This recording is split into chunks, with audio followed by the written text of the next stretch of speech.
Silver ఏంటంటే సిల్వర్కి ఇది ఒకటే కాదు, ఇప్పుడు అది ఇన్ఫ్లేషన్ కూడా హెడ్ చేయగలుగుతుంది. ఇంతకుముందు ఆ పర్పస్ లేదు దానికి. సో దాంతోపాటు సిల్వర్ గోల్డ్ ఒక రకమైన ట్విన్స్ లాంటివి, రెండు కలిసి పెరుగుతుంటాయి. కానీ ఎప్పుడు గోల్డ్ నెమ్మదిగా నికరంగా పెరుగుతుంటుంది, వాలటిలిటీ తక్కువ ఉంటుంది. పెరిగేటప్పుడు విపరీతంగా రాత్రి రాత్రి పెరిగి 12,000 15,000 సిల్వర్ పెరుగుతుంది, అట్లా పెరగదు. పడేటప్పుడు కూడా అలా పడదు, కొంచెం వాలటిలిటీ తక్కువ ఉంటుంది. సిల్వర్లో వాలటిలిటీ ఎక్కువ. కానీ గత 1 yearగా చూస్తే సిల్వర్ అనేది so much of A boom. ఒక కారణం ఏంటంటే మీకు సిల్వర్ జ్యువెలరీ వచ్చింది, మధ్య గమనించాలి, పెరిగింది. అంటే బంగారం సిల్వర్ జ్యువెలరీ తీసుకుంటున్నారు, సిల్వర్ కాయిన్స్ కొంటున్నారు, సిల్వర్ బార్స్ కొనుక్కుంటున్నారు.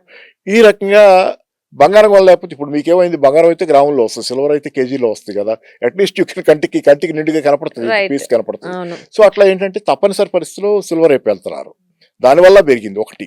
రెండోది ఏమైంది, మీకు గత కొద్ది సంవత్సరాలుగా ఈ మధ్య కాలంలో ఈవీలు పెరిగిపోయినాయి, ఎలక్ట్రిక్ వెహికల్స్.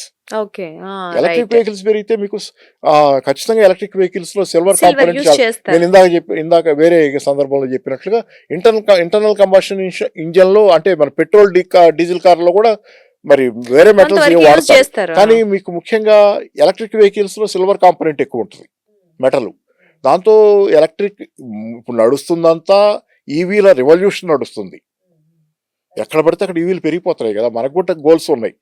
మనం తెలంగాణ గవర్నమెంట్ కూడా అనౌన్స్ చేసింది 2030 లోపు భారతదేశంలోనే మనం ఎక్కువ ఎలక్ట్రిక్ వెహికల్స్ ఉన్న సిటీగా తెలంగాణలో ఎక్కువ ఉండాలని.